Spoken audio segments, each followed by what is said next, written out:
কাছে মুনাফিকের একটা লিস্ট দিয়েছিল, দেখো তো ওই লিস্টের ভেতরে আমার নামটা আছে কিনা। হযরত হুযায়ফা কেঁদে ফেললেন, ডাক দিয়ে বলেন, আপনি কি বলেন? আপনি এখন খলিফাতুল মুসলিমিন, এ পৃথিবীতে যে 10 জন মানুষকে জান্নাতের গ্যারান্টি নবীজি নিজে দিয়েছেন, তার ভেতরে আপনিও একজন। নবীজি জানিয়েছেন আকাশের তারকার চাইতে আপনার জীবনে নেকির কাজ বেশি।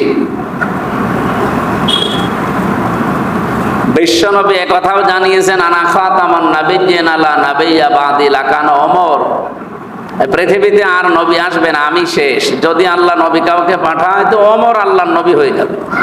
তার মানে নবী হবার সব যোগ্যতা গুণাগুণ আল্লাহ হযরত ওমরকে দিয়েছিলেন। তা আপনি এই মানে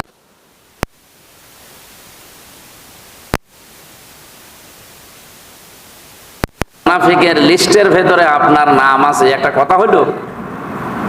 হযরত ওমর বলেন, হুযায়ফা, পৃথিবীতে নবীরা ছাড়া কেউ ইমানের দিক থেকে নিরাপদ না।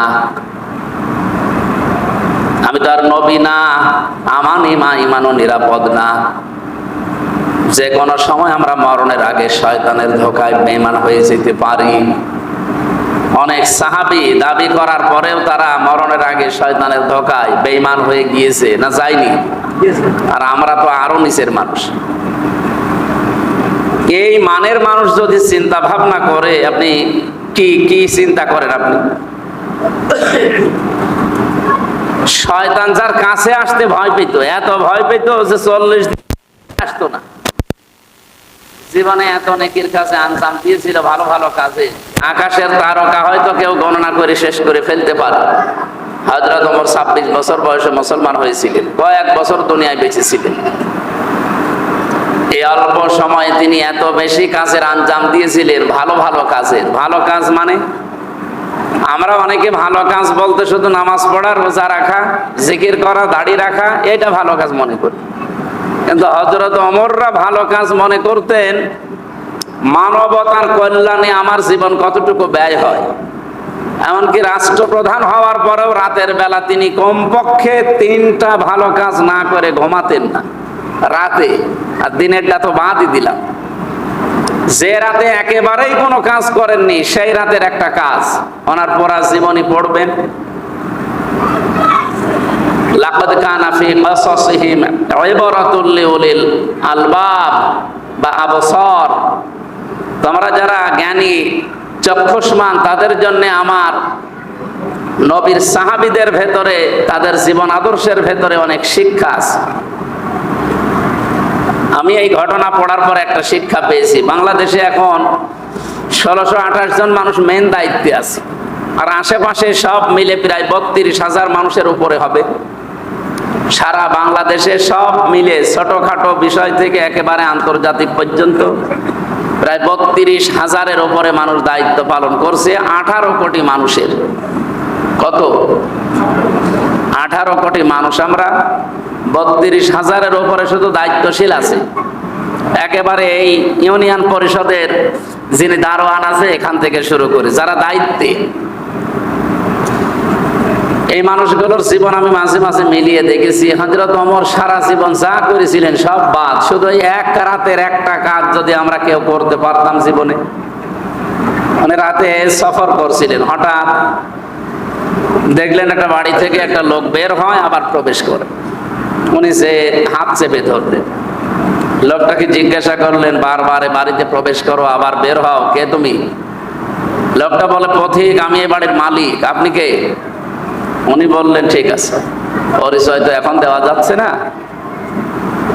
বললেন, আপনি বারবার বের হচ্ছেন আর বারবার প্রবেশ করছেন, এই জন্যই তো আপনারা আমি জিজ্ঞেস করলাম। লোকটা বলে, পথিক, আমি যে বিপদে আছি, দুনিয়া এরকম বিপদে কেউ পড়েছে বলে আমার মনে হয় না। আমার স্ত্রী সন্তান সম্ভবা, এখনই তার সন্তান হবে, কিন্তু এ বিষয়ে আমি একেবারে অনভিজ্ঞ, কিচ্ছু জানি না। অথচ বাড়ির ভেতরে আর কোনো মেয়ে লোকও আমার নেই। উনি কান্নাকাটি করছে, তার এই দৃশ্য দেখে আমি বারবার প্রবেশ করি আর বের হই। হযরত ওমর, আল্লাহ জান্নাত বিক্রি করছে, যদি কিনতে চাও তো আমার সাথে দৌড়াও। উনি চিন্তা করলেন, জান্নাতও বিক্রি হয় দুনিয়ায়,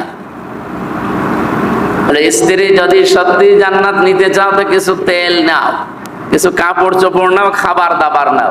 জান্নাত কিনতে এগুলো লাগবে কেন? হ্যাঁ, দরকার আছে নাও, বোঝা যাবে শেষে। নিয়ে গেলেন সাথে বাড়ির ভেতরে, নিজের স্ত্রীকে প্রবেশ করিয়ে ওই লোকটাকে নিয়ে বাইরে দাঁড়িয়ে আছে। ভেতর থেকে আওয়াজ এলো, খলিফাতুল মুসলিমিন, আপনার বন্ধুকে সুসংবাদ দেন, তার একটা পুত্র সন্তান হয়েছে। ছেলেটাও ভালো আছে, মাও ভালো আছে। হযরত ওমর বলেন, আলহামদুলিল্লাহ। যে লোকটার সন্তান, সে বলছে ইন্না লিল্লাহ। উনি বললেন, আপনার ছেলে, আপনারই পড়া দরকার আলহামদুলিল্লাহ, আর আপনি ইন্না লিল্লাহ পড়েন কেন? লোকটা হাত চেপে ধরে বলে, খলিফা, আমি টের পাইনি যে আপনি আসলেই খলিফা। রাতের বেলা তো বুঝতে পারি না, দয়া করে আমারে মাফ করে দেন। হযরত ওমর ওই দিন বলেছিলেন, আপনি যে বিপদে আছেন, বিপদে তো আপনার দেখা দেখি আমি এসেছি, আপনার এই বিপদে দেখার আগে আমি এসে খোঁজ নিতে পারি নাই, এই জন্য আমারে আসামি করবেন না। লোকটা বাড়ি থেকে বের হয়ে কিছু টাকা বা দেরহাম হযরত ওমরের হাতে দিয়ে বললেন, রাতের বেলা আপনি যে মেয়ে লোকটা নিয়ে এসেছিলেন, এই নার্সকে, এই সেবিকাকে বা এই ধাত্রীকে আপনি দিয়ে দেবেন। হযরত ওমর বললেন, টাকা দেওয়া লাগবে। রাতের বেলা আপনার স্ত্রীর খেদমত করার জন্য যে মেয়ে লোকটা নিয়ে এসেছি, ওটা পেশাদার নার্স না, ওটা সেবিকা না,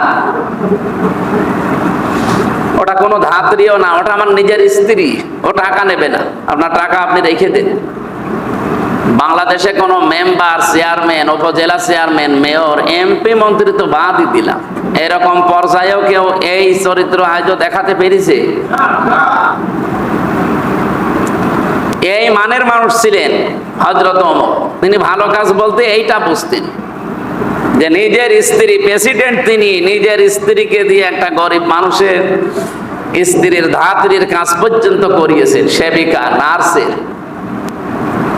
এই ভালো কাজের কারণে আল্লাহ তার মর্যাদা এত বাড়িয়েছেন, আকাশের তারকা হয়তো আপনি গণনা করে একদিন শেষ করে ফেলবেন, কিন্তু ওনার এই সমস্ত কাজের জন্য আল্লাহ যত নেকি দিয়েছেন, কিয়ামত পর্যন্ত ওনার নেকি গণে কেউ শেষ করতে পারবে না। ভালো কাজ কোনটা আমি হালকা টাচ দিলাম, বোঝা গেছে? শুধুমাত্র নামাজ পড়া, রোজা রাখা, টুপি মাথায় দেওয়া কি ভালো কাজ? ওনাদের দৃষ্টিতে, সাহাবা ইকরাম যারা জান্নাতের গ্যারান্টি পেয়েছে, তাদের দৃষ্টিতে ভালো কাজ ছিল এইগুলো। আজ বাংলাদেশে সবাই যদি আমরা ভালো কাজকে এইভাবে গ্রহণ করতে পারতাম, এই দেশে কেউ না খেয়ে থাকার মতো, কেউ অভাবে থাকার মতো। আমরা ভালো কাজই বুঝি না।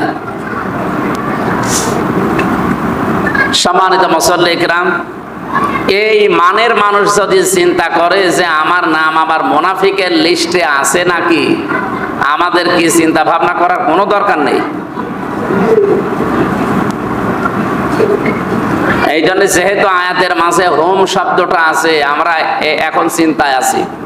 যারা আমরা কোরআন পড়ি, বুঝি, সত্যি আমরা এখন চিন্তিত যে আল্লাহ, ওনার মতো মানুষ যদি এই চিন্তা করতে পারে, তা আমি মুনাফিক হয়ে যাব এক আর দুই। আর মুনাফিক মারা গেলে জাহান্নামের উপরে থাকবে না নিচে থাকবে? একেবারে নিচে। আবু জেহেল কাফের ছিল না মুনাফিক ছিল? বলেন বলেন। ফেরাউন কাফের ছিল না মুনাফিক ছিল? কাফের। তার মানে আবু জেহেল, ফেরাউন জাহান্নামে যেখানে থাকবে, তার চাইতেও নিচে থাকবে মুনাফিকরা। আর এটা তৈরি হয় শুধুমাত্র মুসলমানদের ভেতরে। এখন যদি আপনারা জিজ্ঞাসা করে কেউ যে আমি ইহুদি দেখতে চাই, কোথায় গেলে ইহুদি পাওয়া যায়, কেমন দেখতে ওদের? ইহুদিদের দেখতে কি আমাদের মতোই নাকি? আমাদের মতোই, কিন্তু ওদের দাড়ি গোঁফ সমান সমান। আমি দেখেছি বাইরের রাষ্ট্রগুলোতে ইহুদিদের সাথে দেখা হলে ওরা দাড়ি গোঁফ কাটে খুব কম, আর যেগুলো ক্লিন শেভ ওগুলো আলাদা। একটু ধর্মীয় লাইনে ওদের ভেতরে যারা আছে, এগুলো কাটতে চায় না। আল্লাহ রাস্তায় সব ছেড়ে দিয়ে দিচ্ছে। এখন আপনাকে ইহুদি দেখাতে হলে ইসরায়েলে পাঠানো লাগবে, ইহুদি খালি পাবেন, শুধু ইহুদি আছে। যদি বলে আমি খ্রিস্টান দেখবো, আপনি আমেরিকায় যাবেন, খ্রিস্টান পাবেন। বৌদ্ধ দেখবো, জাপানে যান, বৌদ্ধ পাবেন শুধু। আর মায়ানমারে যান, বৌদ্ধ পাবেন। মানে হিন্দু দেখবো, পাশের রাষ্ট্রে গেলেই হিন্দু দেখা যাবে, দেখা যাবে না? যদি ওই লোকটা বলে যে সবার নিচে থাকবে মুনাফিক, আমি মুনাফিক দেখবো, কোন দেশে পাঠাবে? বাংলাদেশ। কারণ এই দেশে 92% মুসলমান, এখানে মুনাফিকও বেশি। কারণ মুনাফিক ইহুদি, খ্রিস্টান, বৌদ্ধ, হিন্দু, মাজুসি এদের ভেতরে তৈরি হয়নি, হবেও না। নবীজি বলেন এটা শুধুমাত্র তৈরি হবে মুসলমানদের ভেতরে। আর যেহেতু আমরা 92% মুসলমান এই দেশে, সুতরাং এইটা সবচাইতে বেশি বাংলাদেশে।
সব কি মুসলমান?